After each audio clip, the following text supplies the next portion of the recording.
All right, how's everyone doing? I'm Rich CELENZA. Thanks for tuning in to the Rich CELENZA Show, WTF. Are you talking about? So, what I want to call this podcast is the reason you may be stuck in a bad relationship is because you're lazy.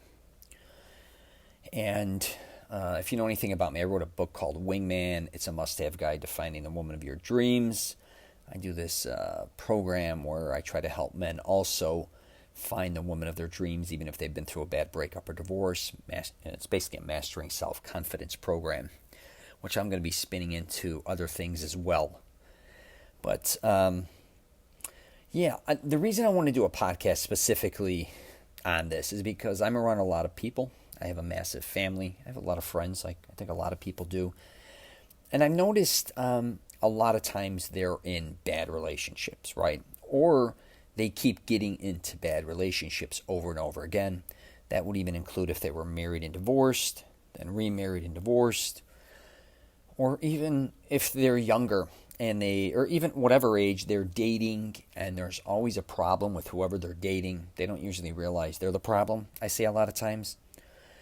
But I think what I realized a lot, especially as I got older, is how lazy we become when in a relationship. And I am one of these people, I realized as well. So I'm going to throw myself into this. I start taking advantage, I think, to a certain degree of whoever I'm with, which isn't fair. But I'm also the person who will do anything for anyone, for the most part, when I'm in a relationship. I'm pretty good about that. If you need something, they know I'm there for them. But at the same time, I'm also expecting a lot of whoever I'm with to do a lot of things for me. I travel a lot, so I'm gone half the time. I'll use my relationship for an example.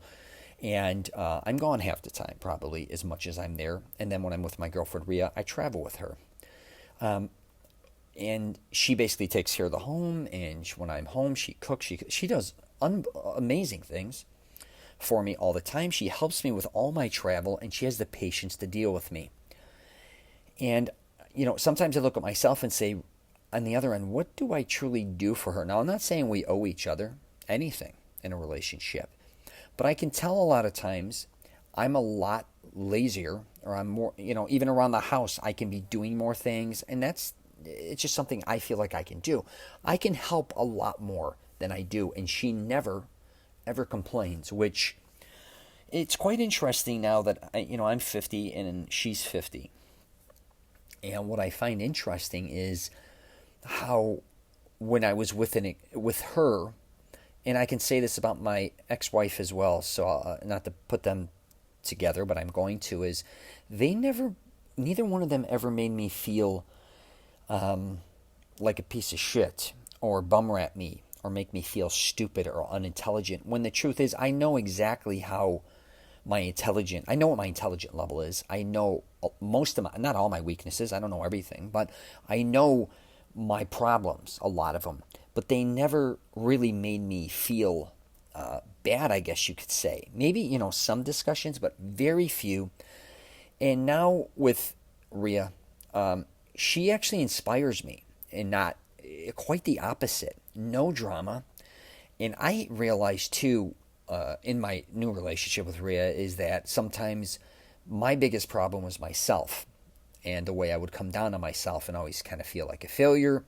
And then I wouldn't verbally abuse whoever I was with, but I'd be mad, and they got to listen to my bullshit and go on and on and on about why I couldn't do this or why I'm not doing that. It's always that shit, but they don't put all that baggage on me.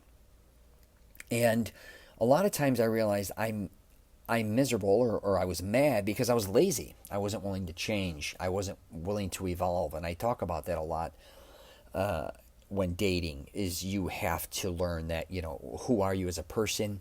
You got to have some core values here, and you got to match up with people and put yourself in the right place at the right spot to find the right woman or women. I mean, it's just kind of common sense.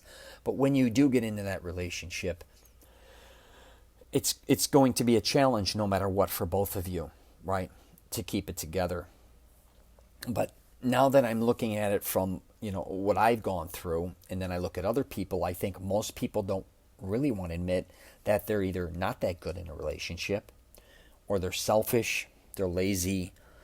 They're more out to look at what the other person isn't doing for them or hasn't done for them than actually what they can kind of do as well, I guess you could say, to a certain point, which isn't fair always. And I get we're going to always be judging whoever we're with to a certain degree, even though we don't want to admit it, because are they matching up with us? You know, we want to make sure we're always on the same level. You don't want somebody doing a lot of things that you're with that you don't agree with, especially socially maybe, or whatever the case may be.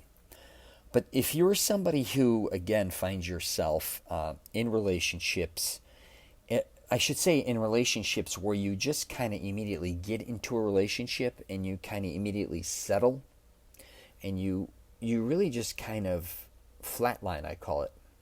And I see this happen with a lot of guys. You know, they have a lot of energy when they're chasing women or going after women or trying to find a woman. They're on their phones, they could be texting, they could be on, dating apps, dating websites, going out on dates, having all this fun, or whatever they're doing, dinners, going out to parties, groups. But then as soon as they kind of get into a relationship, all of a sudden they just want to sit their fat ass down and sit on a couch and not do much at all. Not only that, they expect whoever they're with now to do the same as well. And I get people want to settle down.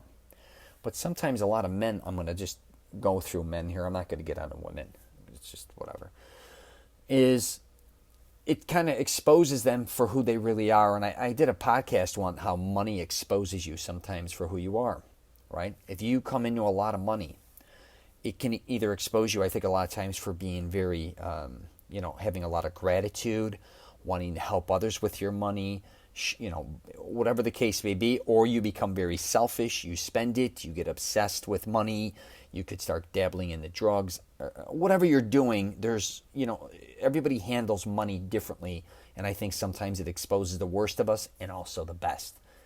And I do think the same thing as far as relationships. And a lot of times people don't realize when they get in a relationship, it exposes them at their best and their worst. And a lot of times it's the worst, I think. And I don't know why that is. And I also don't know why, and I've done this as well, like when you do settle, right? You're at a point in a relationship, you just keep doing less instead of more to have fun or make it better.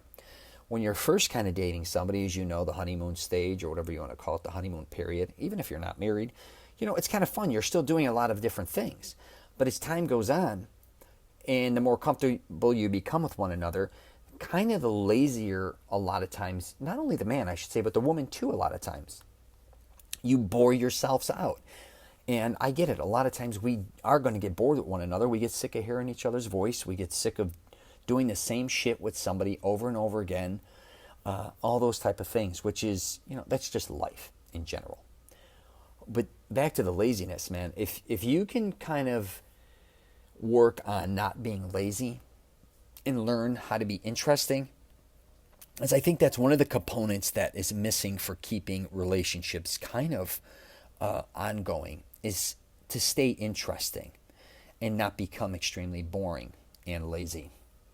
Because I really believe that. And I think what happens with us as time goes on both sides, everything that we're doing is almost expected, which is fine because that's kind of what keeps it stable.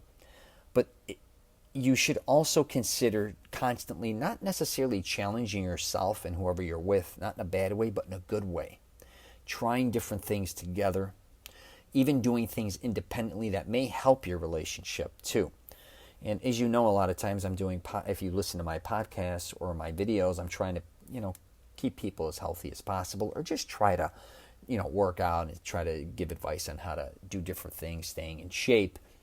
That's another thing I think when I'm talking about laziness is when you start to get into a relationship, as you could see, a lot of times, men and women, they start to get heavier, back to being lazy, and they just start to fall out of shape. And the truth is they start to become, they're not as attractive as they once were, right? To a certain degree, even though a lot of people are like, no, that's fine. I don't care. I love them either way.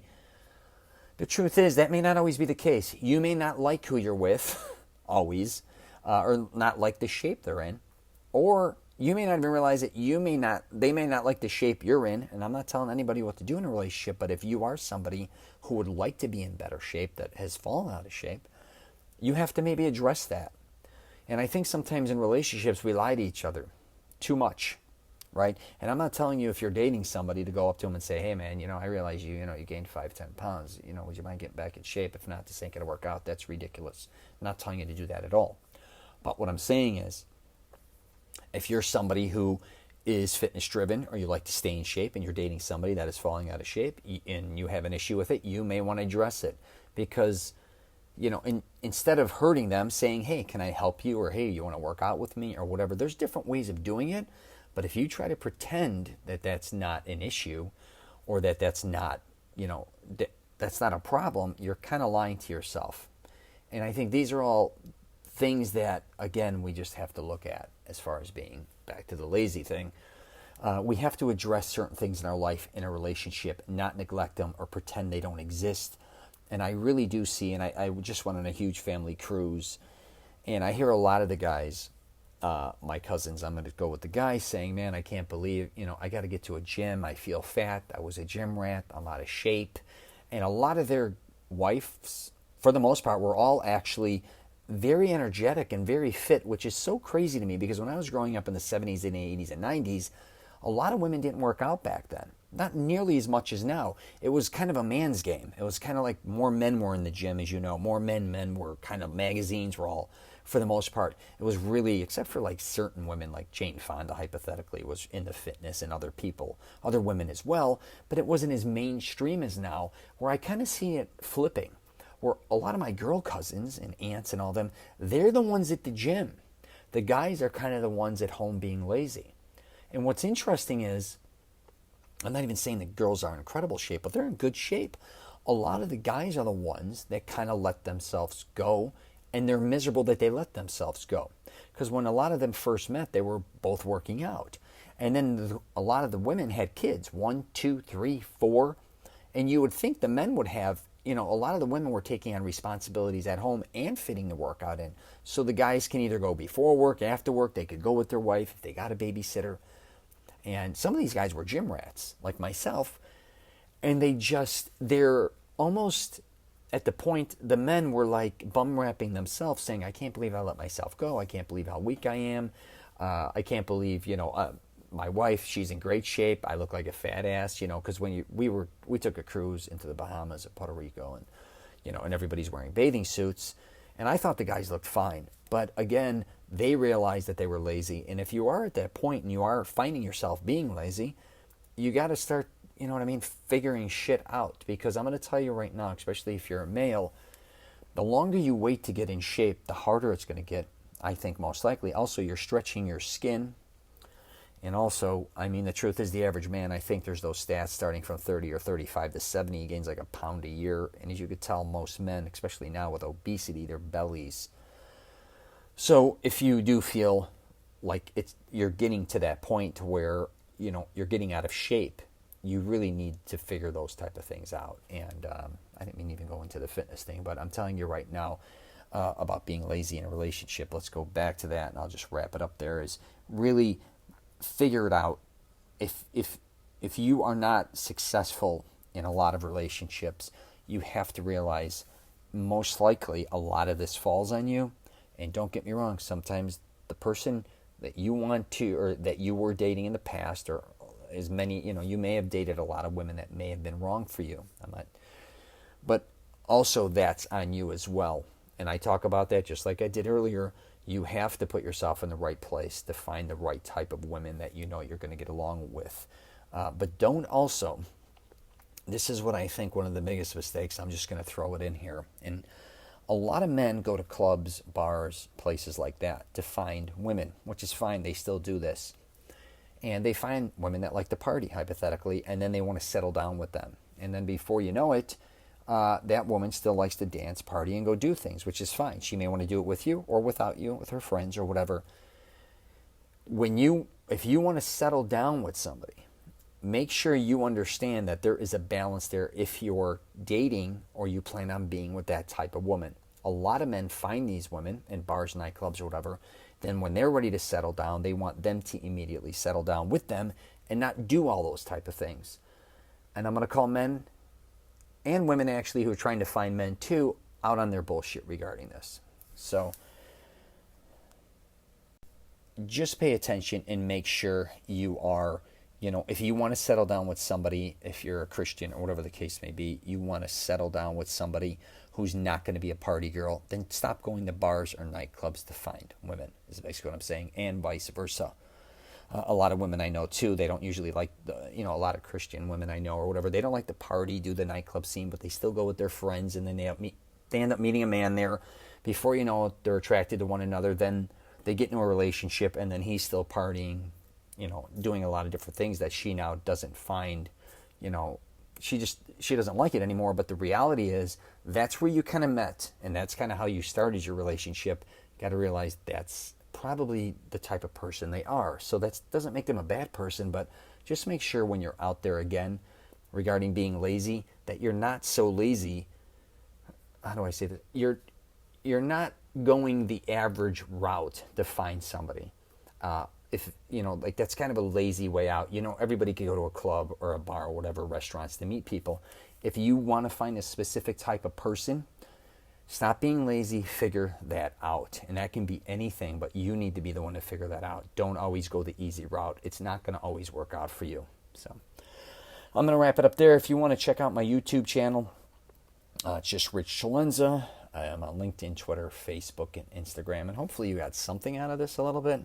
And it's just, sometimes I just need to get that stuff off my chest. But like I said, I just think a lot of people don't realize their behavior when wanting to get in a relationship or once they are. So, all right, I'm going to wrap it up there. If you're traveling, safe travels.